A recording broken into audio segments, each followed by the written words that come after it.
Hi, this is Alan with GameLark Remixes, and I'm here with Soundole VGM Covers. Why don't you say hello? Hey, how you going? All right, why don't we get started? So, the most unique thing about your channel has got to be the electronic wind instrument, the EWI. So, can you quickly explain what an EWI is for people who might not know? Well, it's an electronic wind instrument, which means it's got a breath sensor and things that sort of approximate the function of key work as you would find it on a clarinet or saxophone. And from that, it's kind of just like a synthesizer that you blow into. It's extremely versatile. It can sound like pretty much anything you can imagine. It's got an 8-octave range and all sorts of other interesting little features. So yeah, I just got into it about 5 years ago from being a clarinetist, and it's still relatable to clarinet and saxophone, but quite a different beast in itself. Okay, so we could start with that. How did you get into playing the EWI? To be honest, I just sort of found some videos on YouTube of artists doing some interesting things with it, and I thought it'd be fun to play around with. I don't think I was considering it really as a tool to explore video game music at the time. I just thought it would be another interesting instrument to explore. I mean, I played clarinet, I picked up saxophone when I had to for bits and pieces. I do a lot of bass clarinet doubling as well, so I figured I could just sort of get chops up on it as I need to. But once I started playing it, I really sort of felt that it was very much like a tool that I could use to explore a lot of different fields of music, because it's so versatile and because it's got such a big range. If I want to play Bach flute pieces on it, it works great for that. If I want to work on a double bass concerto or something on it, it would have the sort of versatility to do that. And if I want to try and make sort of more ethereal sci-fi soundscapes, it'll do the job there as well. It's kind of just a tool to explore all these different kind of avenues I'm interested in. Awesome. And you're a professional musician as well, right? That's your job? I guess so, yeah. I'm a freelance clarinetist, bass clarinetist, doing bits and pieces around the place. And one of my main jobs is instrumental teaching, which I do a bit of at the Sydney Conservatorium of Music. Okay, awesome. So how did you get into video games? Was this a childhood passion, I'm guessing? Oh yeah, yep, goes way back. In primary school, they were just a very, very big part of my upbringing. I think we still had an Atari in the house, but I was probably too young to really appreciate it. My first console that I think I really connected with was the Mega Drive Genesis, as you guys know, in the States. And that was just a big part of my upbringing. I spent many, many hours devoted into that. And I fell in love with a lot of the soundtracks from that generation in general. And I think around about the late 90s, it would have been, or early 2000s, I started getting emulators as well. So I never had a Super Nintendo growing up, but as soon as I was able to, I started playing through Final Fantasy VI and Chrono Trigger and some of those other big releases to just sort of get a feel on that era as well. Okay. So it's always been a big part of what I've done. Awesome. One of the other things I wanted to talk about, well, obviously, you mainly cover more retro games, and that was what I was going to ask. So it seems like you had the Genesis, right, or Mega Drive, as you called it, and then you went back once you got some emulators, and played through SNES and NES games. But the EWI, I mean, listening to your covers, it just seems it seems like a perfect fit for that era of video game music. The very synthy, you know, I don't say simplistic in a bad way, but just simplistic and, you know, very catchy tunes. What you're saying. Yeah. Well, there's several reasons why I've focused on that sort of period specifically. Part of the work that I do at the Sydney Conservatorium was as an oral perception teacher. So, you know, the ability to notate melodies and sight sing, that kind of stuff, all sorts of ear training kind of stuff. So every one of the tracks that I've produced with the EWI, I've gone back to the original sound files for the consoles, the NSF files, the SPC files for Super Nintendo, the GYM files for Genesis, and taken them apart layer by layer and transcribed everything completely before I make my own covers of them. It's partially for my own training and partially because I like to know that I'm working authentically as I can from a sort of original basis. But part of what I've been trying to do is not really too much on the arrangement side of things. I very rarely do arrangement decisions. I'm more often just trying to do raw covers of this stuff. And the EWI lends itself to that pretty well. It's got, for the Mega Drive, for instance, a lot of sounds which sort of emulate that kind of 80s synth chipset. But also for stuff like the Nintendo Entertainment System, when you break it down to relatively clear, clean, crisp synth sounds, it's got a few things that emulate that as well. Like, not quite as raw as just, you know, a pure sine wave or something. So I can produce stuff like that where I'm still being authentic to the original, but there's just a little bit more interest in it coming from a human player. Most of the time, I'm willing to say that I'd probably rather listen to the originals and the covers I make, with the rare exception of some NES games. I think a little bit is added occasionally, just through human musicality a little bit. Yeah. Oh, that's really interesting.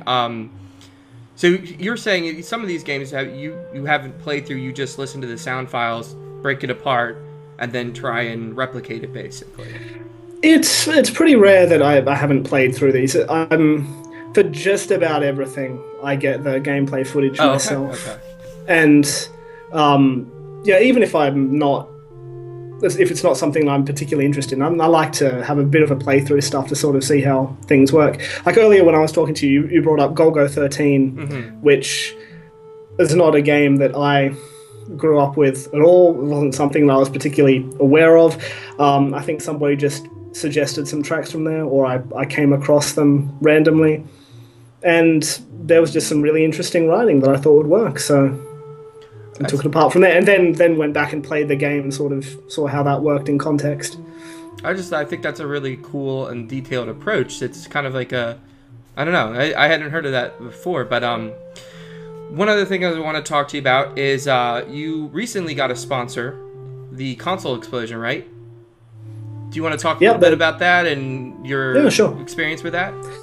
Yeah, they're a multi-channel network that just hosts a bunch of other guys who are producing sites related to gaming culture and video game reviews, pretty much just about anything gaming related.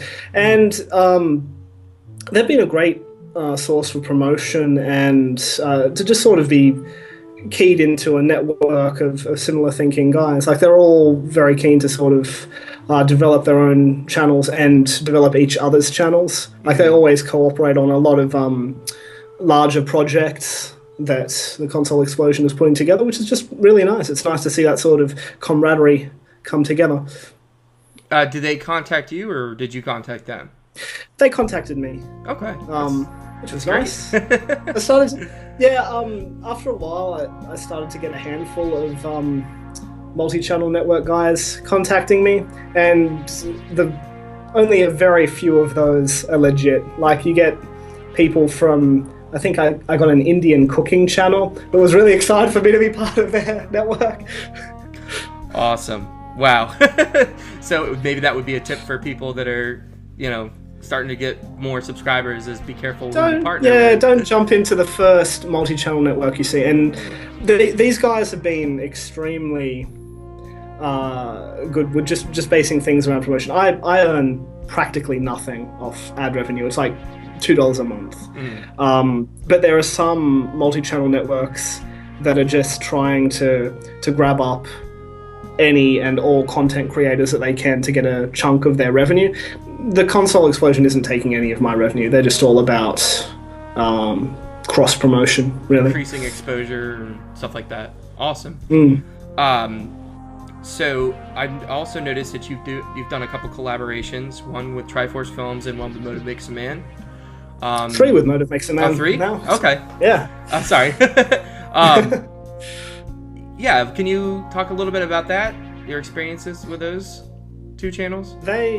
Absolutely, yeah. They are both just incredible musicians to work with. I haven't had any negative experiences collaborating with people yet. I've got another collaboration in the works with a guy called Stephen Morris. He's worth linking to because he does fantastic video game covers as well. Yep, I'll put the link in the description. But Triforcefilms, I'm amazed at the rate that they work to put out videos more than anything else. I mean, he's an astonishing musician. He does some incredibly virtuosic things, but just the rate at which he works. Like the collaboration I did with him was for Ken's theme from Street Fighter. He was doing vocal percussion for that, and I think I sent him all of my parts for that to get something ready overnight, and I think 5 hours later he had a fully finished product kind of ready to go with his parts, from the beginning, transcribed, recorded, mixed. It's incredible how quickly it sort of works to get things done like that. And Motive Makes a Man, I was really honoured that he sort of reached out to me to try and collab with some stuff, because he just has the most exceptional intuition for arrangement, possibly of almost anyone that I've seen. He just knows how to make things musically work, and the decisions that he does are really quite incredible. The sort of way that he can sort of take unrelated material and produce something in a completely different style, or take things in totally new directions. I'm really excited to sort of see how his channel's developing. Yeah, I've enjoyed many videos from both of those channels. I was wondering, you have kind of a niche channel, but still, do you have any tips for people that are getting started, new video game cover artists? You said the channel thing was, or the partnership thing was one piece of advice you had. Is there anything else you wanted to impart? I think the hardest part, and most other people would say this as well, the hardest part of trying to make a go of things is to really promote yourself. Everybody is willing to say that it is a lot of luck. You can train yourself as much as you can and produce the most exceptional products, and it's no guarantee of success in any capacity. I can think of plenty of channels that are turning out really, really good videos and still have really low subscriber counts, just because it's very hard and sometimes relies on luck to get those things happening. There are ways that you can skew that in your favor. One of the ways is reaching out to a lot of gaming websites. There's a lot of sites that are surprisingly happy to feature people who are doing this sort of work, just sort of giving a collection of your videos and sort of a spiel and rundown of what you're doing. And I've had success like that with a few websites. Also, just other forums and things like that. Reddit has been really big. Just about everything that I post to Reddit nets me a handful of other subscribers. Which particular subreddit are you posting to? All of them. Oh, okay. I was going to say, I know there's a VG Covers one. I think it's called VG Covers now. And that's a great place to go. Yep. There's VG Covers is not bad. They've been hosting a lot of good content. I try and... Well, firstly, it's important to remember this, because everybody that I've spoken to about this has had some kind of run-in on Reddit. Reddit really frowns on the promotion of your own work. Self-promotion, yeah. And that's the biggest problem. I mean, that's what you're trying to do, is get it out there, and it's like, no, you can't do it. Other people can. Yeah, well, one of the things that I found really irritating about that is if you're going into a relevant forum and posting work that you've produced and that you think other people will be interested in there, you can get it banned because you're promoting your own stuff. But if you take a link from some other soundtrack, any soundtrack that somebody else has produced, and paste it somewhere to get upvotes, people are totally cool with that, even though you haven't actually had anything to do with that content. Yeah. That seems kind of counterintuitive to me. So I think everybody who's doing Reddit promotion has to be a little bit wily, sort of constantly doing shares of other kind of material, so it's not all your own sort of stuff, and making it clear that you're still engaging with the community there, responding to everything that they do, so that you're not just there to post your stuff and piss off, so you don't really care about it. If you engage with it properly, and if you engage with the community there, it's still a really, really good resource, and not just for the VG covers kind of Reddit and those sort of similar Reddits. I think there's another VG music one and similar sort of things like that. But there are Reddits for the NES, for the Mega Drive, for Super Nintendo, all of those things. There's I think a JRPG one, for instance, which was just really successful for some of my Dragon Quest and Final Fantasy covers. So yeah, you just need to sort of think about where you can promote those things. Promotion is definitely the hardest part. And that kind of leads into my next question, which is, this is still somewhat of the early days for video game remixes. YouTube's been around since 2006, and now you're starting to see people like Smooth the Groove and probably Family Jewels. I don't know any specifics, but they're probably making a living doing what they're doing. You have Patreon coming in, stuff like that, where you can support your favorite artists. And now it's really just changed the shape of music as a whole, the way we consume music, the way we think about it. The people who literally can sit at home, buy some studio quality equipment, and literally their job could be, if they're good, if they stick with it, and like you said, if they have luck, they can literally just make covers and do what they love and make money off of that. And that's kind of incredible. And I think that what the biggest problem is, like you said, promotion, and how do you get your stuff out there.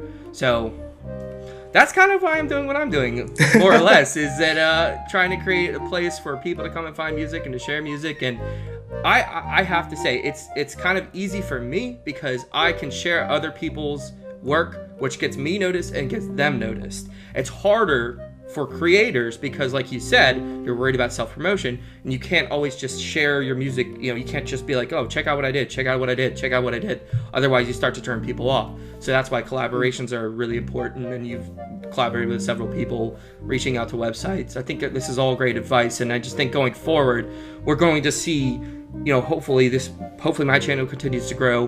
There are other community sites like OC Remix, but I'm just saying in the future I can see many, many more springing up as more and more people realize the viability of, following your passions, and if you're lucky, making that your job, which is what everybody wants to do, something that they love. Yeah, I debate a little bit of the viability of it now. I'm not saying that there's no more room for some other artist to spring up and fill a niche with things, but as you know, sort of going through these playlists and talking to some of these artists, really high quality guitarists, for instance, doing heavy rock covers of 8-bit and 16-bit era games, they're a dime a dozen. That's not anything detracting from their quality, but they're definitely numerous. Okay. And that's valid. So, I think there's still the possibility of people making a little bit of a income from it, but for some of the really big artists doing this sort of stuff, like, I don't think there's ever going to be somebody to capture the same kind of success as Smooth McGroove. And Triforcefilms is actually a pretty good example of this kind of stuff. I don't know how many. I think he's in the hundreds of thousands of subscribers now. Smooth McGroove is. Oh yeah, he's a million or more. And I think Triforcefilms is sitting around 6,000 at the moment. And in terms of the sort of stuff that they're producing, there's not a huge difference here, quality, and it's a little bit it's a little bit heartbreaking to see people sort of come onto Triforcefilms tracks and comment, oh, Smooth McGroove's already done this technically, Triforcefilms predates Smooth just a little bit, but it's sort of the lightning has struck. It that can't really is be valid. repeated.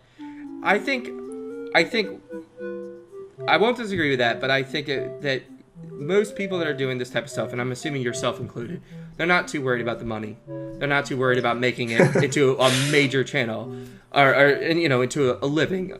But it's still, I still think that basically it's the same thing like live streaming and people that were playing Let's Plays, when YouTube started. And I'm saying that for every big channel, you're going to have thousands of smaller ones. But that doesn't mean that there's not a reason to do it, especially if you love what you're doing. Absolutely. No, I think you're probably just going to find people filling more and more niches, and eventually those things will expand a little bit further as well. But yeah, the majority of people doing this sort of stuff, even if they're making a small supplementary income on it, they aren't doing it for that purpose. It's because they enjoy doing this sort of stuff, and that's definitely why I'm doing it. I would love to be able to make some kind of income from it, but it's still a way off that happening. Well, here's hoping. You never know. I mean, I don't know too many other people that use an EWI, so you might be the next, Smooth the Groove. You never know. Maybe this video will help you launch your career. Who knows? Well, no, there's Smooth the Groove. When he started out, he was one of the few big a cappella artists like that. There are a very small handful of other people doing a cappella tracks of popular music, but it wasn't a big deal.